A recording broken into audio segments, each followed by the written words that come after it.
इंद्रानी ने सिगरेट का हल्का सा कश लगाकर सिगरेट एस्ट्रे में मसल दिया। इस बलाखेज औरत ने गोया एक ही सांस में मुझे दरपेश मिशन के बारे में एक एक तफसील बता दी थी। मैंने उसे सवाल किया, इस एयरबेस की पोजीशन क्या है? इंद्रानी ने दूसरा सिगरेट सुलगाते हुए नक्शे पर एक निगाह डाली और बोली, इस वक्त ये मकाम इसराइल के अमरीकी थंडर हॉक हेलीकॉप्टरों का गढ़ बना हुआ है। मेरी ताज़ा तरीन इत्तला के मुताबिक यहाँ 8 थंडर हॉक हेलीकॉप्टर गाइडेड मिसाइलों से लैस बिल्कुल तैयार खड़े हैं। हर हेलीकॉप्टर के लिए 3 इसराइली वक्फ हैं, एक पायलट, एक इंजीनियर और एक मिसाइल फायर करने वाला। इस हेलीकॉप्टर में ऐसे जदीद तरीन आलात लगे हैं कि जिनकी मदद से ये जमीन पर खड़े खड़े आजाद कश्मीर, इस्लामाबाद और कहूटा की फजा में उड़ने वाले तैयारों की निशानदही कर सकता है। सबसे तशवीशनाक बात यह है कि इस हेलीकॉप्टर के बैरूनी हिस्से या उसके परों पर किसी गोली या मिसाइल का असर नहीं होता। दूसरी बात यह है कि इस हेलीकॉप्टर में ये सलाहियत भी मौजूद है कि फजा में बर्क रफ्तारी से उड़ते हुए अचानक पहलू बदल सकता है और घूमकर पीछे भी मुड़ सकता है। इस थंडर हॉक हेलीकॉप्टर में एक ऐसा आला भी लगा है जो अपने पीछे आने वाले गोले का रुख दूसरी तरफ मोड़ देता है, अपने इंजन की गर्मी को यकलख्त ठंडक में बदल कर हरारत के रुख पर आने वाले मिसाइल का रुख दूसरी तरफ कर देता है। मैंने कहा, इस एतबार से इस हेलीकॉप्टर को फजा में निशाना बनाना बहुत मुश्किल है। इंद्रानी बोली, हाँ, इस हेलीकॉप्टर का सबसे ताकतवर पॉइंट यही है। दूसरी बात यह है कि इसका मिसाइल नीचे जमीन पर या फजा में ठीक निशाने पर बैठता है। अमरीकी फौज ने अभी तक ये हेलीकॉप्टर खुद इस्तेमाल नहीं किए, लेकिन अमेरिका ने इसे इसराइल को सप्लाई कर दिया है ताकि भारतीय हुकूमत की मदद से पाकिस्तान को एटमी तवानाई हासिल करने से बाज रखा जाए। मैंने कहा, लेकिन हम तो एटमी तवानाई बिजली हासिल करने के लिए पैदा करना चाहते हैं, क्योंकि हम तरक्की पजीर मुल्क से ताल्लुक रखते हैं और हमारे पास कोयले के ज़खायर भी नहीं। गैस की मिकदार थोड़ी है, लामहला हमें अपने कारखाने चलाने के लिए एटमी तवानाई की जरूरत है। इंद्रानी ने मेरी तरफ देखा और बोली, तुम मुझसे बहस करने आए हो क्या? मैंने जल्दी से खंगारते हुए कहा, सॉरी, अब ये बताओ कि हमें अपने मिशन का आगाज कहाँ से करना होगा और हमारा टारगेट क्या होगा? इंद्रानी ने नक्शे पर नजरें जमा दी और एक लकीर पर उंगली रख दी। कहने लगी, ये जगह एक खुश्क बरसाती नाला है जो इन पहाड़ियों में से होकर गुजरता है। फिर उसने नक्शे को लपेट कर जेब में रख लिया और बोली, बाकी बातें कल इसी वक्त होंगी। इस वक्त मैं तुम्हें सिर्फ इतना बता सकती हूँ कि हमें इन थंडर हॉक हेलीकॉप्टरों को इन पहाड़ों में खड़े खड़े इस तरह नाकारा करना है कि वो उड़ने के काबिल न रहें। ये काम बहुत जान जोखों का है, मगर वतन पाक की सलामती और इसराइलियों के दांत खट्टे करने के लिए हमें हर हालत में इस मिशन को पूरा करना होगा। क्या तुम मेरे साथ अपनी जान की बाजी लगा सकोगे? क्योंकि एक बार हम अपने मिशन की तकमील के लिए इन खतरनाक पहाड़ियों में दाखिल हो गए तो हमारी वापसी के इम्कानात मनफी 1% होंगे। मैंने कहा, इंद्रानी, मैंने अपनी जान अपने वतन पाकिस्तान के लिए मौत के पास रहन रख छोड़ी है। तुम यूं समझ लो कि मैं मौत को अपनी जेब में डाले फिर रहा हूँ और पाकिस्तान के नाम पर जहाँ और जिस वक्त जरूरत पड़े अपनी जान कुर्बान कर सकता हूँ। इंद्रानी के चेहरे पर हल्की सी मुस्कुराहट उभर आई। कहने लगी, अगर पाकिस्तान के पास ऐसे सपूत मौजूद हैं जिनकी एक मिसाल इस वक्त तुम्हारी शक्ल में मेरे सामने मौजूद है, तो मैं ये बात लिख कर दे सकती हूँ कि पाकिस्तान की तरफ दुश्मन आंख उठाकर भी नहीं देख सकता। मैंने जवाब में कहा, यकीन करो इंद्रानी, पाकिस्तान के हर नौजवान के दिल में यही जज्बा मौजूद है। इंद्रानी ने मेरे हाथ को अपने हाथ में लेकर जोर से कमांडो की तरह झटका दिया और बोली, मैं पाकिस्तानी नहीं हूँ, मैं एक इंडियन क्रिश्चियन हूँ, मगर मुझे इसराइल से जानी दुश्मनी है। इसराइल ने मेरे माँ बाप और बहन भाइयों को बैरूत में हलाक कर दिया था। इसराइलियों ने मुझे कैद में डाल दिया और ऐसी ऐसी अजियतें दी कि आज भी उन्हें याद करती हूँ तो मेरे रोंगटे खड़े हो जाते हैं। वो मुझे अरब मुसलमानों का साथी और हमदर्द समझते थे और मुझसे तंजीम आज़ादी फ़लस्तीन के वो राज मालूम करना चाहते थे जो मुझे मालूम ही नहीं थे। तब से मैंने अपने दिल में अहद कर लिया था कि अगर कभी वक्त आया तो मैं इस इसराइली कौम से अपने माँ बाप, बहन भाइयों और अपने आप पर किए गए मजालिम का बदला जरूर लूंगी। तब मैंने जम्मू में रहकर पाकिस्तान की भलाई और बहबूद के लिए खुफिया तौर पर काम शुरू कर दिया। मैं पिछले 5 साल से पाकिस्तान की सलामती के लिए यहाँ काम कर रही हूँ। मैंने इस दौरान सिर्फ एक क्रिश्चियन लड़की को अपने साथ मिलाया है जिसका नाम मार्गरेट है। वो उधमपुर के टेलीग्राफ ऑफिस में काम करती है। उसने इलेक्ट्रिकल इंजीनियरिंग का डिप्लोमा लिया हुआ है। वो गैर शादीशुदा है और अपनी एक सहेली के साथ उधमपुर के एक हॉस्टल में रहती है। जब पाकिस्तान से बॉस ने मुझसे राब्ता कायम करने के बाद तुम्हारे बारे में बताया कि थंडर हॉक के लिए तुम दिल्ली से आ रहे हो तो मुझे बड़ी खुशी हुई, क्योंकि मैं पहली फुर्सत में इसराइलियों के इस पाकिस्तान दुश्मन अड्डे को नीस्तो नाबूद कर देना चाहती हूँ। मार्गरेट ने मुझे इस अड्डे के बारे में बेशुमार कीमती मालूमात मुहैया की हैं। मार्गरेट की ड्यूटी टेलीग्राफ ऑफिस के वायरलेस में होती है। वहाँ से उसने बेशुमार ऐसे सिग्नल पकड़े जो थंडर हॉक बेस से जम्मू छावनी भेजे जा रहे थे। इनमें बाज़ सिग्नल अंबाला बेस के लिए भी थे। मार्गरेट सिग्नल्स के पैगामात को डिसाइफर कर लेती है। अब तुम आ गए हो तो मैं तुम्हें मार्गरेट से भी मिलवाऊंगी, मगर बाकी बातें कल होंगी। कल मार्गरेट भी हमारे दरमियान मौजूद होगी। अब मैं जा रही हूँ। वो शब बखैर कहकर दरवाजे की तरफ मुड़ी, फिर पलट कर बोली, तुम्हारे पास कोई ट्रांसमीटर है? मैंने कहा हाँ है। तो वो बोली, उसे एहतियात से रखना। एक बात मैं तुम्हें साफ साफ बताना चाहती हूँ, यहाँ किसी भी वक्त छापा पड़ सकता है। मकबूजा कश्मीर में थंडर हॉक बेस का इलाका होने की वजह से फौज की इंटेलिजेंस के आदमी सफेद कपड़ों में यहाँ आसपास हर वक्त मौजूद होते हैं। तुम्हें यहाँ बेहद एहतियात से काम लेना होगा। हरगिज किसी अजनबी से बेतकल्लुफ होने की कोशिश न करना। अगर कोई पूछे तो यही बताना कि तुम सयाह हो, दिल्ली से सैरो तफरी के लिए आए हो। Okay, good night. इंद्रानी चली गई। मेरे मिशन के मुतालिक उसने इतनी तेज रफ्तारी से इतना कुछ बता दिया था कि शायद मैं अपने तौर पर वहाँ साल भर रहकर भी मालूम न कर सकता। मैं भी बत्ती बुझाकर सो गया।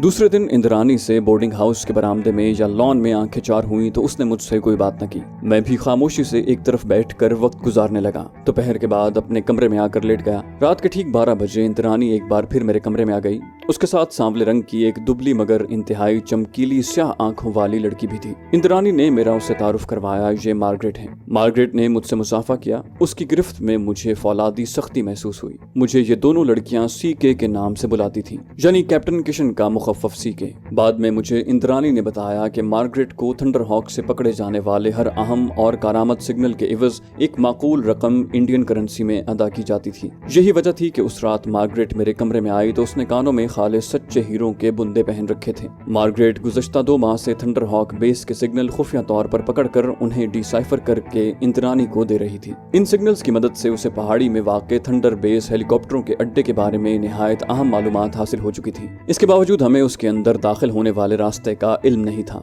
मार्गरेट ने हमें बताया कि थंडर हॉक बेस की खासी बड़ी पहाड़ी के इर्द गिर्द बड़ा सख्त पहरा है, जो खारदार तार पहाड़ी के चारों तरफ एक दीवार की शक्ल में खड़ी कर दी गई है। उसमें हर वक्त 11,000 वोल्ट की हलाकत खेज बिजली की रौ दौड़ती रहती है। उसकी ज़बानी इस बात की भी तस्दीक हुई कि पहाड़ी बंकरों में उस वक्त 8 अदद इसराइली थंडर हॉक हेलीकॉप्टर मौजूद हैं और 4 हेलीकॉप्टर का इसराइली अमला वहां हर लम्हा मौजूद रहता है। अमले के इसराइली अरकान को शहर की तरफ आने की इजाजत नहीं है। दिन में एक बार उन्हें आम हेलीकॉप्टर के जरिए यहाँ से जम्मू सैरो तफरी के लिए ले जाया जाता है। एक हफ्ते बाद ये अमला वापस दिल्ली चला जाता है और उनकी जगह दूसरे 4 हेलीकॉप्टरों का अमला आ जाता है। मैंने इंद्रानी से कहा, हमें सबसे पहले ये मालूम करना है कि इस पहाड़ी हिसार के अंदर हम कहाँ से जा सकते हैं। मार्गरेट ने सिगरेट सुलगाते हुए कहा, जहाँ तक मुझे मालूम हो सका है थंडर हॉक बेस के अंदर जाने का सिर्फ एक ही गेट है, जो पहाड़ियों के अंदर है और जो हर वक्त बंद रहता है और किसी इमरजेंसी के वक्त ही खोला जाता है। ये गेट लोहे का है और उसके अंदर और पहाड़ी के ऊपर एक खुफिया ब्रिज में 4 डोगरा फौजी एक मोर्चे में मशीन गन लगाए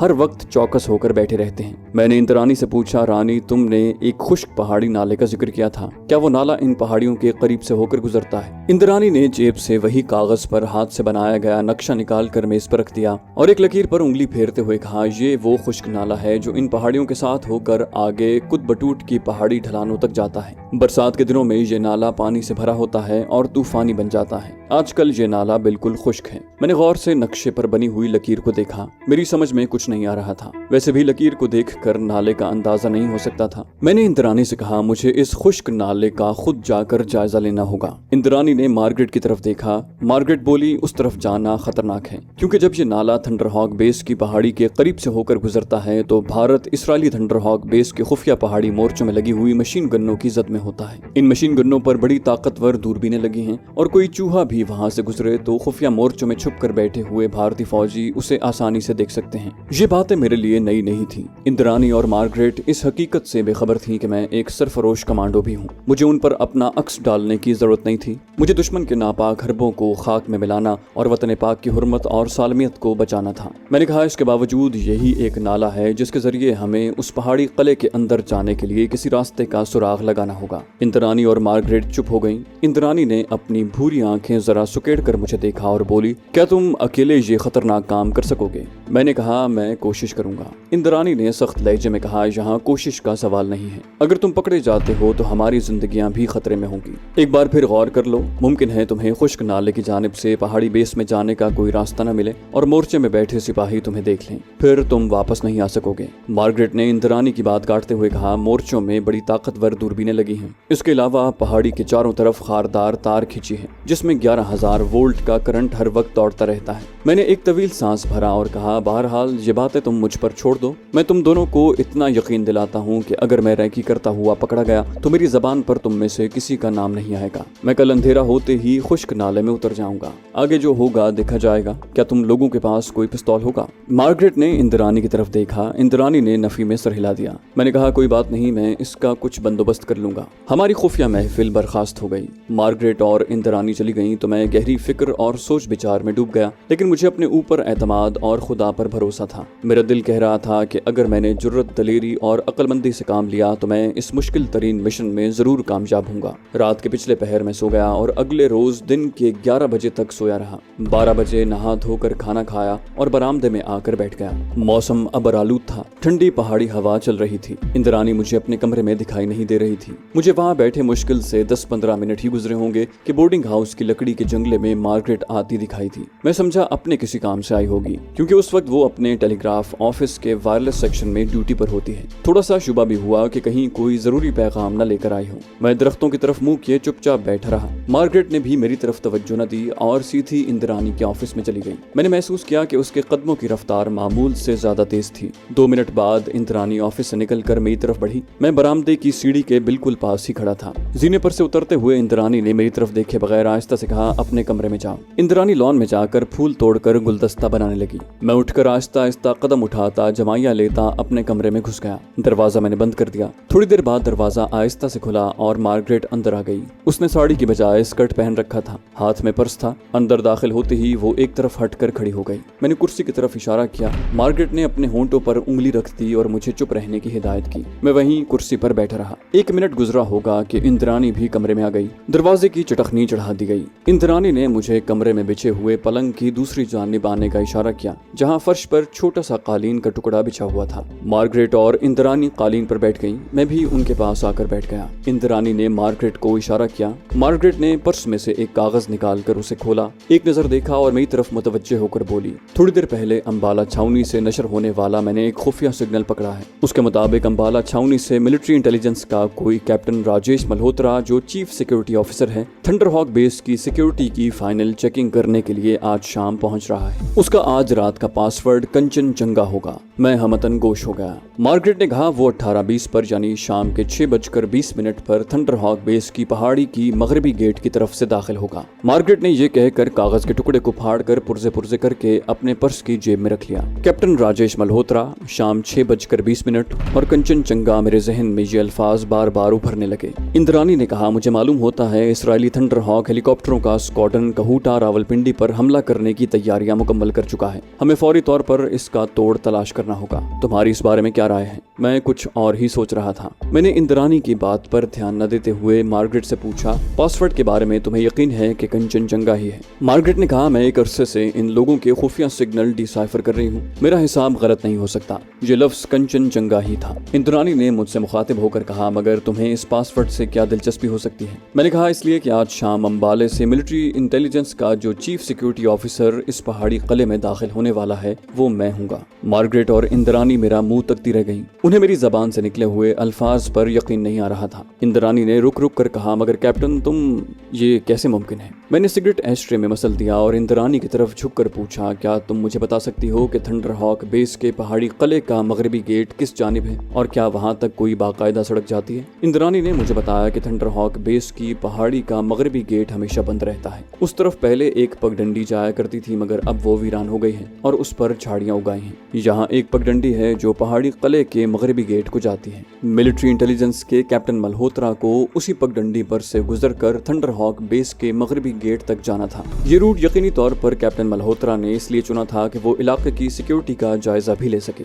बस मेरे लिए यही एक खुशनसीबी का पॉइंट था। मैंने अपने जहन में कमांडो एक्शन का एक मंसूबा बना लिया। जब मैंने अपने मंसूबे को मार्गरेट और इंद्रानी पर जाहिर किया तो उनके मुंह खुले के खुले रह गए। इंद्रानी ने कहा कि इसमें सिर्फ मनफी 1% कामयाबी का इम्कान है। मार्गरेट का ख्याल था कि ये खुदकुशी का मिशन है। मैंने अपने हाथ उठाते हुए कहा, मैंने अपने मंसूबे पर अमल करने का फैसला कर लिया है। अब मैं सिर्फ ये चाहता हूँ कि तुम खामोश रहो और मुझे सिर्फ इस पगडंडी का नक्शा बना दो जहाँ से आज शाम कैप्टन मल्होत्रा को गुजरना है। बाकी सब कुछ मैं संभाल लूंगा। इंद्रानी और मार्गरेट ने इस बारे में मजीद कोई बात न की। इंद्रानी ने एक कागज पर मुझे पगडंडी का हुदूद दरबा पूरी तरह से समझा दिया। कागज को फाड़ कर जला डाला और कहने लगी, तुम्हारे पास तो कोई हथियार भी नहीं है, फिर तुम? मैंने उसकी बात काटते हुए कहा, मैं कमांडो हूँ और कमांडो बगैर हथियार के भी लड़ने की ताकत रखता है। ये सब कुछ तुम मुझ पर छोड़ दो। मैं एक नजर इस पगडंडी को देखने जा रहा हूँ। अब तुम दोनों जाकर अपना अपना काम करो। मैंने मार्गरेट को ताकीद कर दी कि वो अंबाला से आने वाले किसी भी मजीद सिग्नल पर कान लगाए और नई सूरत हाल अगर पैदा हो जाए तो मुझे फौरी तौर पर खबर कर दे। इंद्रानी ऑफिस में चली गई। मार्गरेट ने भी टेलीग्राफ ऑफिस की राह पकड़ी और मैं 15 मिनट के वक्फे के बाद छड़ी हाथ में लेकर इंद्रानी के बताए हुए नक्शे के मुताबिक उस मैदान की तरफ निकल गया जहाँ से किले के मगरबी गेट को जाती पगडंडी गुजरती थी। कभी उस पगडंडी पर चरवाहे बकरियों का रेवड़ लेकर पहाड़ी की तरफ जाया करते थे, मगर अब उनकी आमदोरफ्त बंद कर दी गई थी, जिसकी वजह से ये पगडंडी वीरान हो गई थी। उस पर जगह जगह सूखा हुआ जर्द घास उगाया था। मैं सैर करने के अंदाज में चल रहा था, फिर भी उस पगडंडी से दूर रहकर उसका जायजा ले रहा था। ये पगडंडी उधमपुर के जुनूब की जानिब एक बड़ी सड़क से निकलकर खेतों और खुश्क मैदान में से होती हुई दूर थंडर बेस की पहाड़ियों की तरफ चली गई थी। सितंबर में शाम के 6 बजे पहाड़ी इलाकों में हल्का हल्का अंधेरा फैलने लगता है, मगर दिन की रोशनी अभी बाकी होती है। ये दिन की रोशनी मेरी दुश्मन थी, लेकिन मुझे इस रोशनी की परवाह किए बगैर अपने मंसूबे पर सर धड़ की बाजी लगाकर अमल करना और उसे कामयाब बनाना था। थंडर बेस के पाकिस्तान दुश्मन मिशन को तहस नहस करने का दूसरा कोई जरिया या रास्ता नहीं था। मैंने पगडंडी से दूर दूर रहते हुए सारे इलाके की एक एक जगह का अच्छी तरह से जायजा ले लिया। एक एक अहम मकाम को अपने जहन में अच्छी तरह बिठा लिया। मैंने उस जगह का भी इंतखाब कर लिया जहाँ मुझे अपने कमांडो एक्शन का आगाज करना था। मैं दिल में अब सिर्फ एक ही दुआ मांग रहा था कि कैप्टन मल्होत्रा अकेला हो। मुझे 90% यकीन था कि वो अकेला ही होगा, क्योंकि जहाँ इंटेलिजेंस का मामला हो वहाँ ऐसी सूरत हाल में ऑफिसर आम तौर पर अकेले ही सफर करते हैं, ताकि अगर दुश्मन का कोई एजेंट इलाके में मौजूद भी हो तो उसे शक न पड़े। ऐसी हालत में सिक्योरिटी ऑफिसर अपनी मिलिट्री वर्दी में नहीं आते बल्कि आम कपड़ों में आते हैं। दूसरा खदशा जो मेरी तशवीश का बायस बना था वो ये था कि कहीं थंडर हॉक बेस में कैप्टन मल्होत्रा का कोई जानने वाला पायलट ऑफिसर मौजूद ना हो। ये एक खतरा था जो मुझे हर हालत में मोल लेना था। अब जो होगा देखा जाएगा,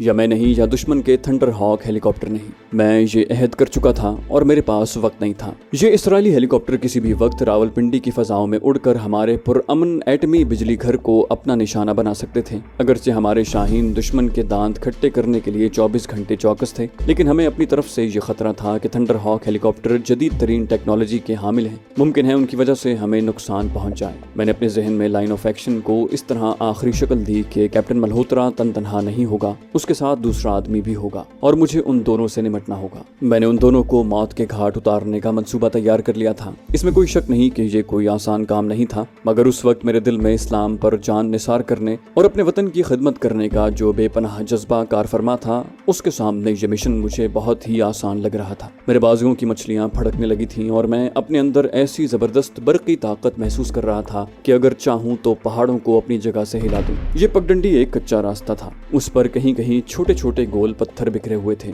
कहीं जर्द रंग की खुश्क मिट्टी उभर आई थी और कहीं सूखी घास थी। मैं उसके मुतवाजी पगडंडी से हटकर वापस उधमपुर वाली उस सड़क की तरफ चलने लगा जहाँ से ये रास्ता या पगडंडी निकल कर पहाड़ों की तरफ जाती थी। यहाँ जब सड़क करीब आई तो पॉपुलर के बेशुमार दरख्त दो रोया उगे हुए थे। उनके पीछे कुछ छोटी चट्टानें भी जमीन से निकलकर सर उठाए खड़ी थी। मैंने एक तरफ होकर उस जगह का गहरी नजर से जायजा लिया। मेरे एक्शन के लिए इससे बेहतर जगह और कोई नहीं हो सकती थी। मैं वहीं एक दरख्त के साथ टेक लगाकर बैठ गया, जैसे थक गया हूँ। मेरे जहन में उस एक्शन की फिल्म चलने लगी जो मुझे आज शाम के 6:20 पर सरंजाम देना था। जब मैंने जहन में 2-3 बार रिहर्सल कर ली तो उठा और वापस बोर्डिंग हाउस का रास्ता पकड़ लिया। दोपहर के बाद कोई 3 बजे इंद्रानी तेज तेज कदमों से चलती मेरे कमरे में आई। दरवाजा बंद करते हुए वो मेरी तरफ बढ़ी। मैं पलंग पर लेटा कुछ आराम करने की कोशिश कर रहा था। इंद्रानी को देखते ही उठकर बैठ गया। वो करीब आकर बोली, अभी अभी मार्गरेट आई थी, उसने मुझे बताया कि कैप्टन मल्होत्रा का अपना कोड नंबर 00000 है। वो 18:20 पर उधमपुर पहुंचेगा। मैं इंद्रानी की सुनी अनसुनी करते हुए जल्दी से उठकर दरवाजे के पास गया। एकदम से दरवाजे का एक किवाड़ खोलकर बाहर देखा। बाहर कोई नहीं था। मैंने दरवाजे को कुंडी लगा दी और इंद्रानी के पास आकर कहा, तुम्हें दरवाजा खुला नहीं रखना चाहिए था। वो इस तरह मेरी तरफ देखने लगी जैसे उसे मेरी बात सख्त नागवार गुजरी हो। अब बताओ मार्गरेट ने क्या कहा है? मार्गरेट ने अंबाला से नशर होने वाला कोई नया पैगाम पकड़ा था जिसमें थंडर हॉक बेस के स्क्वाड्रन लीडर से कहा गया था कि कैप्टन मल्होत्रा 18:20 पर पहुंचेगा और उसका अपना कोड नंबर 00000 है। इस किस्म की जरूरी इत्तलात ऐन वक्त पर दी जाती हैं। इंद्रानी ने कमरे में इधर उधर देखा और बोली, तुमने पूरी तरह से तैयारी कर ली है, तुम्हारे पास कोई पिस्तौल नहीं है। मैंने उसे एक शिकारी चाकू सरहाने के नीचे से निकाल कर दिखाया जो सुबह मैंने बाजार से खरीदा था। चाकू ज्यादा आला किस्म का नहीं था, लेकिन वो किसी एक आदमी को हलाक करने के काम आ सकता था। इंद्रानी मेरे बारे में परेशान सी थी। ये परेशानी उसके चेहरे से साफ जाहिर थी। कहने लगी, कैप्टन मल्होत्रा अकेला नहीं होगा, तुमने निहत्थे होकर इन दोनों पर किस तरह काबू पाओगे? मैंने कहा सब ठीक हो जाएगा, तुम इसी जगह पर रहना। हाँ, एक बात अपने जहन से निकाल दो कि अगर मैं पकड़ लिया गया तो तुम्हारा नाम बता दूंगा। नहीं, ऐसा वक्त आने से पहले मैं इस दुनिया में नहीं हूँगा। मैं कुछ कहने ही वाला था कि इंद्रानी ने मुझे अजीब सी निगाहों से देखा और उठते हुए बोली, अपना ख्याल रखना कैप्टन। वो तेज तेज कदमों से कमरे से निकल गई। मैंने उठकर अंदर से दोबारा कुंडी चढ़ा दी। वक्त गुजरता चला जा रहा था। मिशन करीब से करीब तर चला रहा था। मैंने अपने लिए जो लिबास इस मौके के लिए चुना था वो खद्दर का कुर्ता पाजामा और ऊपर गर्म कोट और सर पर ऊनी टोपी थी जो जम्मू के लोग सर्दियों में अक्सर पहनते हैं। बूट मैंने अपने ही रहने दिए थे। जब घड़ी ने 5 बजाए तो मैंने ये लिबास पहनकर सर पर ऊनी टोपी जमा ली कि मेरे कान टोपी के अंदर छुप गए। कोट की बाहर वाली जेब में मैंने शिकारी चाकू रख लिया। पहाड़ी लोग ऐसा चाकू आम तौर पर अपने पास रखते हैं। सिगरेट का पैकेट मैंने वहीं कमरे की मेज पर ही रहने दिया। बोर्डिंग हाउस से पहाड़ी पगडंडी पर पॉपुलर के दरख्तों की कतार ज्यादा दूर नहीं थी। 6 बजने में 5 मिनट रहते थे कि मैंने कमरे के दरवाजे पर ताला डाला। चाबी इंद्रानी को ऑफिस में जाकर दी। इंद्रानी ने मेरी तरफ मानी खेज नजरों से देखा और चाबी लेकर दराज में रख ली। मैं खामोशी से बोर्डिंग हाउस से निकलकर नीम के दरख्तों के नीचे से होता हुआ अपनी मंजिल की तरफ चल दिया। सूरज की बाकी मांदा गुलाबी रोशनी का रंग निस्वारी पड़ने लगा था। उधमपुर के मकानों में कहीं कहीं बत्तियां रोशन हो गई थी। उसके बावजूद मैदान में दिन की रोशनी बाकी थी और अंधेरा अभी नहीं छाया था। मेरे सामने जो सबसे अहम मसला था वो ये था कि मैं कैप्टन मल्होत्रा को पहचानता नहीं था। ये पता करने के लिए कि यही शख्स मिलिट्री इंटेलिजेंस का कैप्टन मल्होत्रा है, मैंने एक तरकीब सोच रखी थी। मुझे इंतहाई एतमाद और तेजी से काम करना था। इसी में मेरे मिशन की पहली और निहायत अहम कामयाबी का राज था। मैदान उबूर करने के बाद मैं उस पहले से तयशुदा मकाम पर जाकर सफेदे के दरख्तों के पीछे छुप कर बैठ गया जहाँ से कच्ची सड़क नीचे मैदान में दाखिल हो रही थी। अपने एक्शन के लिए मैंने उसी जगह का इंतखाब किया था। मैंने घड़ी बांध रखी थी। उधमपुर से आने वाली सड़क पर किसी वक्त कोई ट्रक या गाड़ी गुजर जाती। मेरी घड़ी ने जब 6:20 बजाए तो मेरी निगाहें कुदरती तौर पर बड़ी सड़क पर जम गईं। 2 गाड़ियां जिनकी हेडलाइट्स रोशन थीं आगे निकल गईं। 6:25 पर मैंने एक जीप को उधमपुर रोड से निकलकर पहाड़ी सड़क पर मुड़ते देखा। मैं चौकस हो गया। ये कैप्टन मल्होत्रा की ही जीप हो सकती थी। मैं जैसे घात लगाकर बैठ गया। जीप की हेडलाइट्स कच्ची सड़क पर आते ही बुझा दी गई थी। जीप मुझसे थोड़े से फासले पर आई तो ये देखकर मुझे पहली नाउमीदी हुई। जीप में 2 आदमी बैठे थे। दोनों सिविलियन कपड़ों में थे। फौजी वर्दी किसी ने भी नहीं पहन रखी थी। बहरहाल मुझे अंधेरे में तीर चलाना था। जो ही जीप दरख्तों के करीब पहुंची मैं अचानक निकलकर कच्ची सड़क पर आ गया। मैंने दोनों हाथ ऊपर उठा रखे थे। स्टॉप स्टॉप स्टॉप, मैं बार बार चिल्ला रहा था। जीप मेरे बिल्कुल पास आकर रुक गई। मैंने चिल्ला कर कहा, सर कंचनजंगा पर बर्फ गिरने से रास्ता खराब है। एक दरमियाने कद का सांवला नौजवान जिसने पूरी आस्तीनों का स्वेटर और गर्म पतलून पहन रखी थी तेजी से जीप से निकलकर मेरी तरफ आया और बोला, क्यों चिल्ला रहे हो, क्या बात है? कंचनजंगा के इशारे से ये आदमी जो यकीनन कैप्टन मल्होत्रा ही था समझ गया था कि कोई खास बात हो गई है जिसकी पेशगी इत्तला के लिए थंडर बेस वालों ने मुझे रास्ते में बिठा रखा है। मैंने कहा, सर 000 के आगे क्या है? उस आदमी ने मेरा बाजू पकड़ा और मुझे खींचता हुआ दरख्तों के पीछे ले गया जहां मैं उसे ले जाना चाहता था। दरख्तों के अकब में अब हल्का हल्का अंधेरा छा रहा था और जिस्म सायों की तरह नजर आने लगे थे। वो बोला, तुमने मेरे ड्राइवर के सामने 000 का नाम क्यों लिया?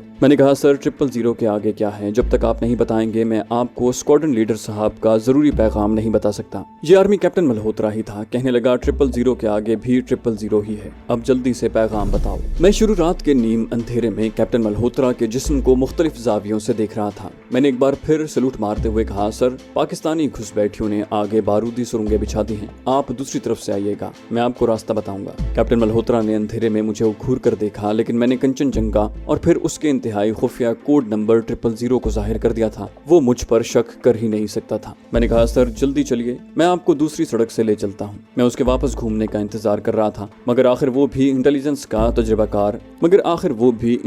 का तजुर्बाकार आदमी था। कहने लगा, तुम आगे चलो। मैं बगैर किसी उज़्र के आगे चल पड़ा। मेरे सामने 4 कदम के फासले पर जमीन में से बाहर निकली हुई चट्टान की ओट थी। ये चट्टान ज्यादा बड़ी नहीं थी और ज्यादा ऊंची भी नहीं थी। कैप्टन मल्होत्रा एक होशियार इंटेलिजेंस ऑफिसर जरूर होगा, मगर वो कमांडो नहीं था और कमांडो के हमले को बर्दाश्त भी नहीं कर सकता था। और ऐसा ही हुआ। जब मैंने चट्टान के करीब पहुंचकर एकदम से पलटकर पूरी ताकत से उसकी ठोड़ी के नीचे हलक की हड्डी पर अपना 2 हथड़ मारा तो वो कोई आवाज निकाले बगैर पीछे की तरफ गिर पड़ा। मैं उछलकर उसके ऊपर आ गया और उसके हलक की हड्डी को दोनों दोनों हाथों से इतनी शिद्दत से दबाया कि वो यकीनी तौर पर गर्दन की दूसरी तरफ से बाहर निकल गई होगी। कैप्टन मल्होत्रा ने तड़प कर मुझे अपनी गिरफ्त में लेने की कोशिश की, मगर उसकी ताकत जवाब दे चुकी थी। मैंने उसकी गर्दन को इस तरीके से दबोच कर रखा था कि वो न तो हाथ पांव हिला सकता था और ना ही आवाज निकाल सकता था। मैं उसे चाकू से हलाक नहीं कर सकता था क्योंकि मुझे उसके कपड़े दरकार थे। कैप्टन मल्होत्रा का हाथ मेरे बाजू को खींचने की कोशिश करते हुए बेजान होकर नीचे गिर पड़ा। कैप्टन मल्होत्रा ठंडा हो चुका था। तो दोस्तों, ये थी हमारी आज की एपिसोड। उम्मीद करते हैं आपको हमारी कहानी पसंद आई होगी। जाने से पहले इस वीडियो को लाइक कीजिए और शेयर करना मत भूलिए। कमेंट करके हमें बताइए कि आपको हमारी वीडियो कैसी लगी। और अगर अभी तक आपने इस चैनल को सब्सक्राइब नहीं किया तो इसे सब्सक्राइब कीजिए और बेल आइकन दबाकर ऑल नोटिफिकेशंस ऑन कर लीजिए।